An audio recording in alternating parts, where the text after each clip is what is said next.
Hello বন্ধুরা, কেমন আছো তোমরা? আশা করছি বেশ ভালো আছো। আমি রহমান পলাশ তোমাদের সবাইকে স্বাগত জানাই গো3 8-এ।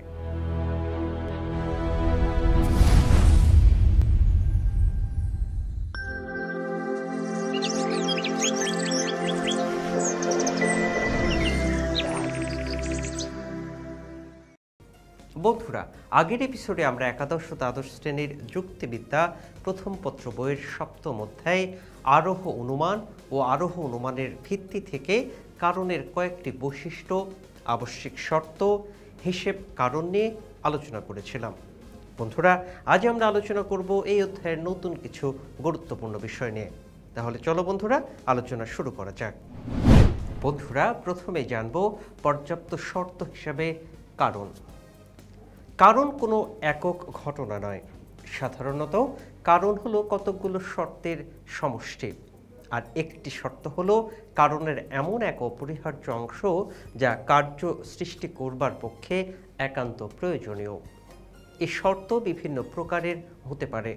যুক্তিবিদেরা কারণের শর্তকে 3 ভাগে ভাগ করেছেন। এগুলো হলো আবশ্যিক শর্ত, পর্যাপ্ত শর্ত এবং পর্যাপ্ত আবশ্যিক শর্ত। বন্ধুরা, তাদের মধ্যে কেউ কেউ কারণকে আবশ্যিক শর্ত হিসেবে, কেউ পর্যাপ্ত শর্ত হিসেবে এবং কেউ পর্যাপ্ত আবশ্যিক শর্ত হিসেবে বিবেচনা করেছেন। বন্ধুরা, এখন আমরা পর্যাপ্ত শর্ত হিসেবে কারণের প্রকৃতি নিয়ে আলোচনা করব। একটি ঘটনার পর্যাপ্ত শর্ত হচ্ছে সেই শর্ত যার উপস্থিতিতে উক্ত ঘটনাটি অবশ্যই ঘটবে। অর্থাৎ যে শর্তের উপস্থিতিতে কোনো ঘটনা অবশ্যই ঘটে, সেই শর্তকে ওই ঘটনার পর্যাপ্ত শর্ত বলা হয়। আবার বলা যায়, যদি দুটি ঘটনার সম্বন্ধ এমন হয় যে একটি ঘটলেই অপরটি ঘটে, তাহলে প্রথম ঘটনাটি হচ্ছে দ্বিতীয় ঘটনার পর্যাপ্ত শর্ত। বন্ধুরা, পর্যাপ্ত শর্তের ধারণাকে আমরা আরও অন্যভাবে প্রকাশ করতে পারি। তাহলে চলো সেটা জেনে আসি। ক শর্তটি খ ঘটনার পর্যাপ্ত শর্ত হবে যদি ক ঘটলে খ ঘটে, কিন্তু ক না ঘটলেও খ ঘটতে পারে। উদাহরণ দিয়ে আরও সহজ করে দিই। বিষ পান মৃত্যুর একটি পর্যাপ্ত শর্ত, কারণ বিষ পান করলে মৃত্যু ঘটে, কিন্তু বিষ পানই মৃত্যুর একমাত্র কারণ নয়। বন্ধুরা, বিষপান ছাড়াও অন্য উপায়ে মৃত্যু ঘটতে পারে। কাজেই বিষপান মৃত্যুর পর্যাপ্ত শর্ত, কিন্তু আবশ্যিক শর্ত নয়। এখানে মনে রাখা দরকার যে একটি ঘটনার একাধিক পর্যাপ্ত শর্ত থাকতে পারে। বিষপান যেমন মৃত্যুর একটি পর্যাপ্ত শর্ত, তাছাড়া বাস দুর্ঘটনা মৃত্যুর একটি পর্যাপ্ত শর্ত, আবার গুলিবিদ্ধ হওয়াও মৃত্যুর অন্য একটি পর্যাপ্ত শর্ত।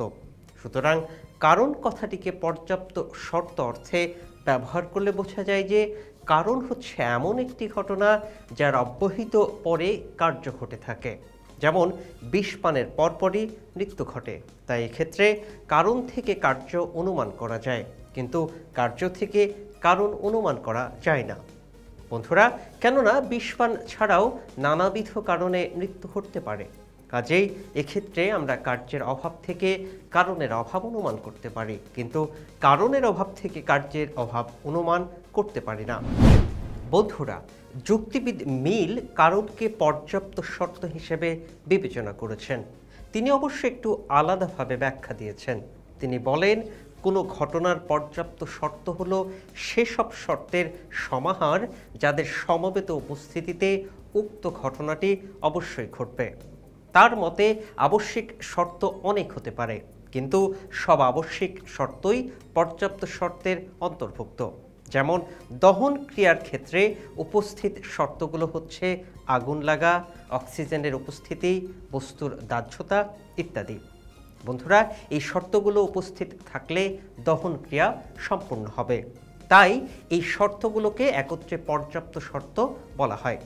সুতরাং আমরা বুঝতে পারছি যে মিলের মতে কোনো ঘটনা ঘটার জন্য উপস্থিত প্রত্যেকটা শর্ত আলাদাভাবে আবশ্যিক শর্ত, আর আবশ্যিক শর্তসমূহের সমষ্টি হলো পর্যাপ্ত শর্ত।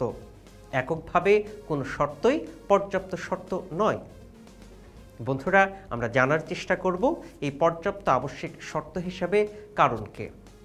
কারণের প্রকৃতি এবং শর্তের সাথে কারণের সম্পর্ক নির্ণয় করার জন্য যুক্তিবিদেরা কারণের শর্তকে 3 ভাগে ভাগ করেছেন। এগুলো হলো আবশ্যিক শর্ত, পর্যাপ্ত শর্ত এবং পর্যাপ্ত আবশ্যিক শর্ত। তাদের মধ্যে কেউ কেউ কারণকে আবশ্যিক শর্ত হিসাবে গ্রহণ করেন। তাদের মতে কোনো কার্যের কারণ হলো এমন একটি ঘটনা যা সবসময় কার্যের আগে ঘটে, অর্থাৎ কারণ হলো কার্যের অপরিবর্তনীয় পূর্ববর্তী ঘটনা। তাদের মতে কারণ সবসময় আবশ্যিক শর্তের কথা বলে। কার্য থেকে কারণ অনুমান করা যায়, কিন্তু কারণ থেকে কার্য অনুমান করা যায় না। আবার কেউ কেউ কারণকে পর্যাপ্ত শর্ত হিসাবে বিবেচনা করেন। তাদের মতে কারণ হলো এমন একটি ঘটনা যার ঠিক পরে কার্যটা ঘটে, অর্থাৎ কার্য হলো কারণের অপরিবর্তনীয় পরবর্তী ঘটনা। এই মতে কারণ পর্যাপ্ত শর্ত বলে কারণ থেকে কার্য অনুমান করা যায়, কিন্তু কার্য থেকে কারণ অনুমান করা যায় না। বন্ধুরা, এই ছিল আমাদের আজকের আলোচনার বিষয়। পরবর্তী ক্লাসে আবার দেখা হবে। ততদিন পর্যন্ত তোমরা সবাই ভালো থেকো, সুস্থ থেকো এবং GoG8 সাথেই থেকো।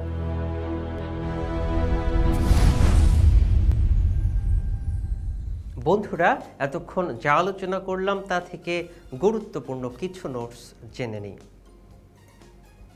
কারণ কোনো একক ঘটনা নয়। সাধারণত কারণ হলো কতকগুলো শর্তের সমষ্টি, আর একটি শর্ত হলো কারণের এমন এক অপরিহার্য অংশ যা কার্য সৃষ্টি করবার পক্ষে একান্ত প্রয়োজনীয়। যুক্তিবিদেরা কারণের শর্তকে 3 ভাগে ভাগ করেছেন, যেমন আবশ্যিক শর্ত, পর্যাপ্ত শর্ত, পর্যাপ্ত আবশ্যিক শর্ত। একটি ঘটনার পর্যাপ্ত শর্ত হচ্ছে সেই শর্ত যার উপস্থিতিতে উক্ত ঘটনাটি অবশ্যই ঘটবে। মিল বলেন কোনো ঘটনার পর্যাপ্ত শর্ত হলো সেসব শর্তের সমাহার যাদের সমবেত উপস্থিতিতে উক্ত ঘটনাটি অবশ্যই ঘটবে। কারণের প্রকৃতি এবং শর্তের সাথে কারণের সম্পর্ক নির্ণয় করবার জন্য যুক্তিবিদেরা কারণের শর্তকে 3 ভাগে ভাগ করেছেন। এগুলো হলো আবশ্যিক শর্ত, পর্যাপ্ত শর্ত এবং পর্যাপ্ত আবশ্যিক শর্ত। কারণ হলো কার্যের অপরিবর্তনীয় পূর্ববর্তী ঘটনা। এই মতে কারণ আবশ্যিক শর্তের কথা বলে। কার্য থেকে কারণ অনুমান করা যায়। কার্য হলো কারণের অপরিবর্তনীয় পরবর্তী ঘটনা। এই মতে কারণ পর্যাপ্ত শর্ত বলে কারণ থেকে কার্য অনুমান করা যায়।